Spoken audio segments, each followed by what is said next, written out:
నాగమ్మ చెప్పిన విధంగా శంకర్ వరలక్ష్మిని బంధించి ఉంచుతాడు. ఇంతలో అక్కడ ఉన్న వరలక్ష్మి కోసం అని చెప్పి శంకర్ భోజనం తీసుకొని వస్తూ ఉంటాడు. ఇదిగోండి భోజనం అని చెప్పేసైతే ఇస్తూ ఉంటాడు. ఆ మాటలు వినగానే అక్కడ ఉన్న వరలక్ష్మి మాత్రం అక్కడ పెట్టు అని చెప్పేసైతే అంటూ ఉంటుంది. ఇంతలో అక్కడ ఉన్న శంకర్ మాత్రం మీకోసం భోజనం తీసుకొని వచ్చాను. అది నా కర్తవ్యం. మీరు తినాల్సిందే అని చెప్పేసైతే తన ఒళ్ళో పడేస్తూ ఉంటాడు. అది చూడగానే అక్కడ ఉన్న వరలక్ష్మి ఒక్కసారిగా షాక్ అయిపోతూ ఉంటుంది. ఏంటి ఏం చేస్తున్నావు నువ్వు అని చెప్పేసైతే అడుగుతూ ఉంటుంది. ఇంతలో అక్కడ ఉన్న శంకర్ మాత్రం మీకు భోజనం ఇవ్వాలి, ఇచ్చేస్తున్నాను, వెళ్ళిపోతున్నాను అని చెప్పేసైతే అక్కడి నుండి వెళ్ళిపోతూ ఉంటాడు. ఇంతలో అక్కడ ఉన్న వరలక్ష్మి మాత్రం ఒక్క నిమిషం ఆగు అని చెప్పేసైతే అంటూ ఉంటుంది. ఆ మాటలు విని శంకర్ అయితే ఒక్కసారిగా ఆగుతూ ఉంటాడు. ఇంతలో అక్కడ ఉన్న వరలక్ష్మి మాత్రం నేను నీకు ఏమవుతానో తెలుసా అని చెప్పేసైతే అడుగుతూ ఉంటుంది. ఆ మాటలు వినగానే అక్కడ ఉన్న శంకర్ అయితే తెలుసు అని చెప్పేసైతే అంటూ ఉంటాడు. మరి ఏమవుతానో ఆ పేరు పెట్టి పిలవచ్చు కదా, సంస్కారవంతంగా ఆ మాటతో పిలవచ్చు కదా అని చెప్పేసైతే అంటూ ఉంటుంది.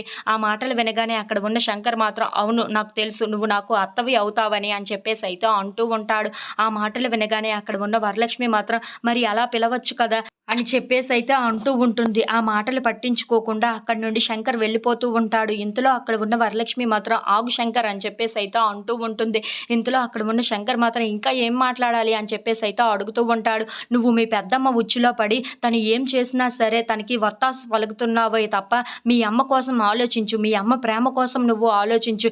మీ పెద్దమ్మ ఏం చెప్పినా సరే తల ఊపేసి తను చెప్పిన విధంగా నువ్వు చేస్తున్నావే తప్ప నీకు అలా మంచి పనులు కాదని నీకు కూడా తెలుసు. అలాంటిది ఎందుకు శంకర్ ఇలా చేస్తున్నావని చెప్పేసైతే గట్టిగా నిలదీస్తూ ఉంటుంది. ఆ మాటలన్నీ విని శంకర్ మాత్రం పట్టించుకోకుండా అలా ఉండిపోతాడు. ఇంతలో అక్కడ ఉన్న వరలక్ష్మి మాత్రం అవును శంకర్, మీ అమ్మ కోసం నువ్వు ఆలోచించటం లేదు. మీ పెద్దమ్మ ఏం నేరాలు చేసినా తనతో పాటు నువ్వు ఉంటున్నావే తప్ప మీ అమ్మ కోసం, ఇంట్లో ఉన్న వాళ్ళందరి కోసం కాస్త ఆలోచించాలి కదా అని చెప్పేసైతే అంటూ ఉంటుంది. ఆ మాటలన్నీ అక్కడ ఉన్న శంకర్ అయితే అలా ఉంటూ ఆలోచిస్తూ ఉండిపోతాడు.